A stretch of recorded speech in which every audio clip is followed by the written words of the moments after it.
ফের review meeting অভিষেক বন্দ্যোপাধ্যায়ের। লোকসভা নির্বাচনের আগে নিজের কেন্দ্র ডায়মন্ড হারবারে নজর সাংসদ অভিষেক বন্দ্যোপাধ্যায়ের। আজ আমতলায় বৈঠক করবেন অভিষেক বন্দ্যোপাধ্যায়। আজ রিভিউ মিটিং করবেন অভিষেক বন্দ্যোপাধ্যায় এবং লোকসভা ভোটের আগে ডায়মন্ড হারবারে নজর রয়েছে অভিষেক বন্দ্যোপাধ্যায়। সেক্ষেত্রে আজকে আমতলায় তার বৈঠক রয়েছে।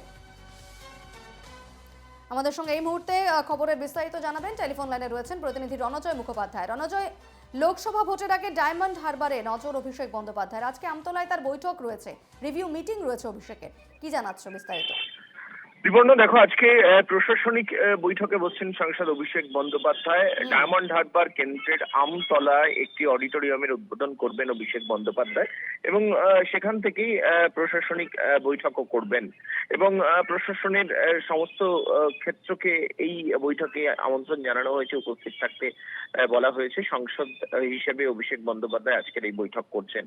আজকের এই বৈঠকও ভীষণভাবে গুরুত্বপূর্ণ। তার কারণ হচ্ছে ডায়মন্ড হারবার কনস্টিটিউয়েন্সির মধ্যেই অভিষেক বন্দ্যোপাধ্যায় এই যাবৎ কালের মধ্যে তৃতীয় কর্মসূচি করছেন বলা যেতে পারে। দুর্গাপুজোর পরে উপহার দেওয়ার জন্য ডায়মন্ড হারবারের মানুষকে, তার কনস্টিটিউয়েন্সির মানুষকে তিনি একটি অনুষ্ঠান করেছিলেন, একটি উৎসবের অনুষ্ঠান করেছিলেন এবং বিজয়া সম্মেলনী, এবং তারপরে আরো একটি সমাবেশ করেছিলেন অভিষেক বন্দ্যোপাধ্যায়।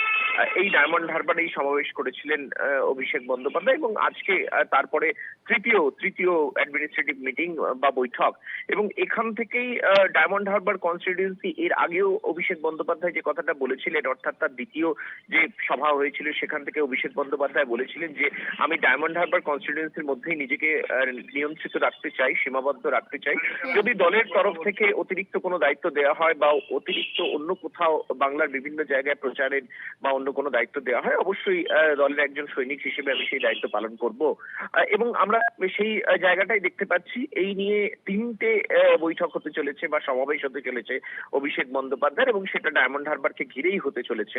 এবং এখান থেকে একদিকে যেহেতু রাহুল গান্ধী তিনি ভারত জোড়ো ন্যায়যাত্রায় উত্তরবঙ্গে রয়েছেন, অন্যদিকে মমতা বন্দ্যোপাধ্যায় তৃণমূল কংগ্রেস সুপ্রিমো তিনিও উত্তরবঙ্গে রয়েছেন, এবং অন্যদিকে অভিষেক বন্দ্যোপাধ্যায় আছে ডায়মন্ড হারবারে। তো সেই জায়গা থেকে বিরোধী রাজনৈতিক দলের প্রতি বা বিরোধীদের প্রতি, বিজেপির প্রতি অভিষেক বন্দ্যোপাধ্যায় এখান থেকে কি রাজনৈতিক অ্যাকশন নেবেন সেদিকেই তাকিয়ে রয়েছে রাজনৈতিক মহল। বেশ, ধন্যবাদ রণজয়।